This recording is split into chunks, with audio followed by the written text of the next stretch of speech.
Okay, let's dive in. Today, we're really unpacking a pretty significant transformation within the cannabis world, specifically concentrates. Yeah, we're honing in on this big shift towards solventless extraction.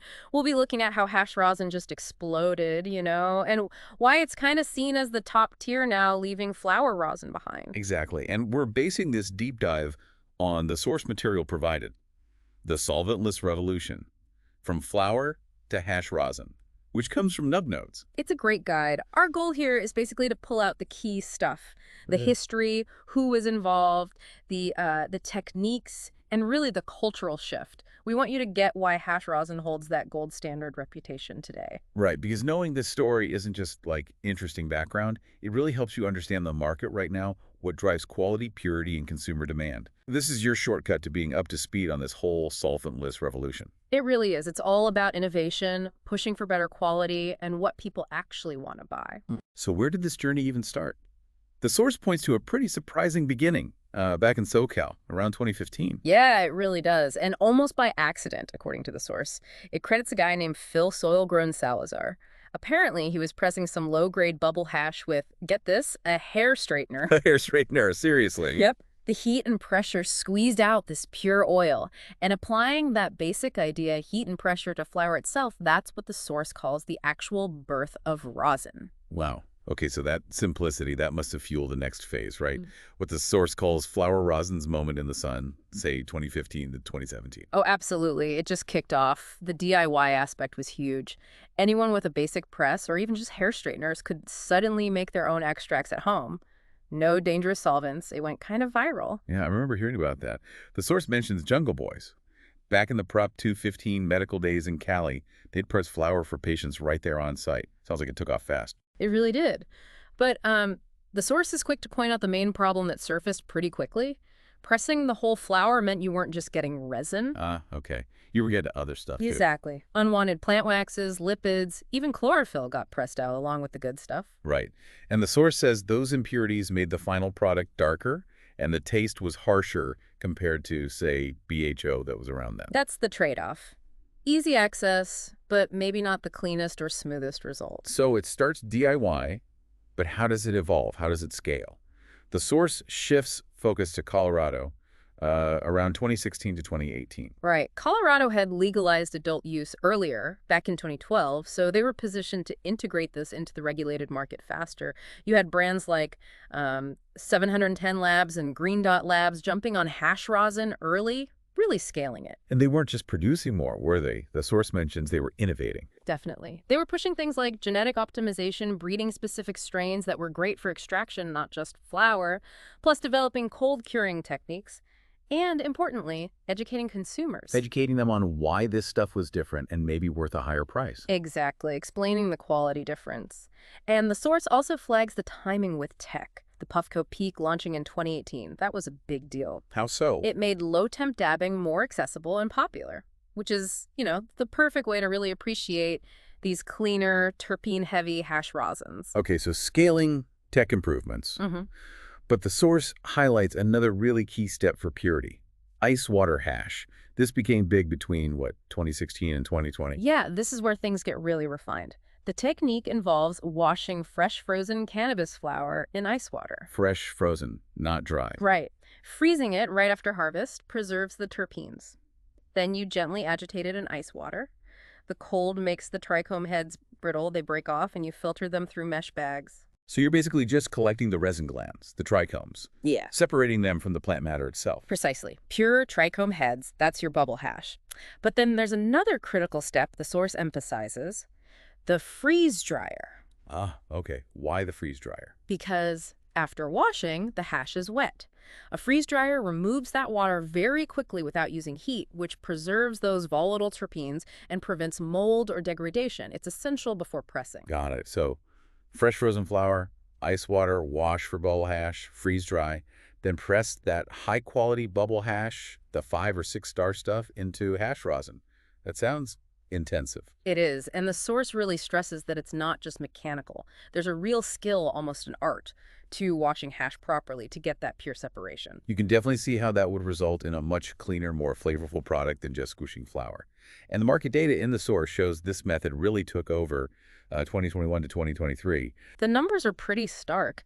The source says even with those high prices, like $80 to $120 a gram sometimes, the demand from connoisseurs was huge. They wanted those terps, that solventless purity. That price point says a lot. And the growth. By 2023, hash rosin had, 16% of the concentrate market? Around $44 million? Yeah, according to the source. And that share had doubled since 2021. It actually overtook classic BHO in market share. That's not just a trend, that's a real shift, especially at the premium end. A lasting shift. Wow.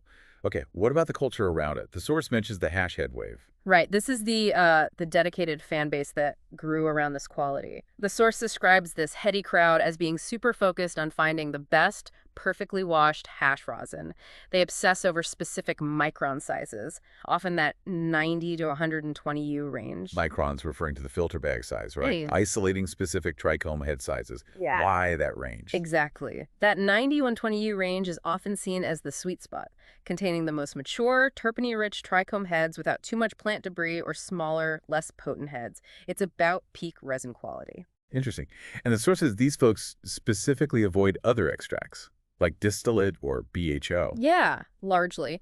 They tend to see solvent-based extracts as less pure, or maybe lacking that full spectrum effect and flavor profile they get from well-made hash rosin. It's all about that perceived purity. And this focus even created new product types. The source talks about hash holes. Yeah, exactly. Those pre-rolls or blunts with a worm of hash rosin down the middle. Right. The source credits Flowers by Fidel's for really bringing those to the California rec market first back in 2022. It became a whole experience. Not just smoking, right? Edibles, too. Yeah. The source mentions cozy cubes. Yep. High-end hash rosin edibles. It was about delivering that premium experience across different formats. The main takeaway from the source culturally is that this group sees hash rosin as just better. Cleaner, more flavorful, more potent in a well-rounded way. It sounds like this laser focus on quality rippled through the whole industry. The source mentions genetic optimization becoming key. Absolutely. Cultivators started breeding specifically for solventless. It wasn't just about good flower anymore. Famous California strains got selected and bred based on how well their resin glands washed, the yield, the terpene profile you could get from extraction. That's a huge shift in breeding goals. Yeah. And the source also mentions specific brands helping to spread this, like across state lines as new markets opened. Yeah, it names folks like Hash House, who came from the traditional scene into legal. 710 labs taking their Colorado success to Cali. Rosin Tech providing equipment and know-how. They helped establish standards and consistency. And the tech kept pace, especially for vaping. The source says hash rosin drove vape hardware innovation. Totally. People wanted to taste those delicate terps, not burn them off. So you saw the development of specialized solventless vapes, AIOs, cartridges designed specifically for rosin's consistency and lower vaporization temps. Because standard carts might be too hot or clog easily. Pretty much. The source calls out tech leaders like Puffco. Their devices like the Proxy are really geared towards dabbing rosin properly. And companies like SoCal making specific atomizers for pure flavor and clog-free hits at those crucial low temps. Okay, so pulling it all together, the source makes the case that hash rosin's rise isn't just technical, it's really a cultural shift. It absolutely is. Moving from flower rosin to high-end hash rosin signals a change in what people value. It's less about just raw THC potency and more about the whole experience, the rich flavor, the specific effects from all those compounds working together. Moving beyond just intensity to, like, appreciating the craft and the sensory details. Exactly. And that's its status now, according to the source. It's seen as a luxury good, the pinnacle of solventless whole plant concentrates. Which is why it's earned that gold standard label in today's cannabis culture. Yeah, it embodies that quest for purity, for flavor, for the best expression of that specific plant. So looking back over this deep dive, we've really traced this arc from, a hair straightener accident to this multi-million-dollar market segment driven by serious craft and a demand for purity. And we've seen the key reasons. It really comes down to superior purity compared to early methods, the amazing flavor profiles, and just the overall quality of the experience. And understanding that journey, it gives you, the listener, real insight into why the market looks the way it does now, why some products cost more, why enthusiasts talk the way they do. It puts everything in context, helps you navigate the shelves, and understand where the high end of the market is focused. Right. Which leads us to that final thought we want to leave you with. If hash rosin, defined by purity, flavor, and craft, is the current gold standard, what might the next big evolution in cannabis concentrates look like? What values, what qualities will drive that next innovation? Something to think about. It's definitely an industry that doesn't stand still for long.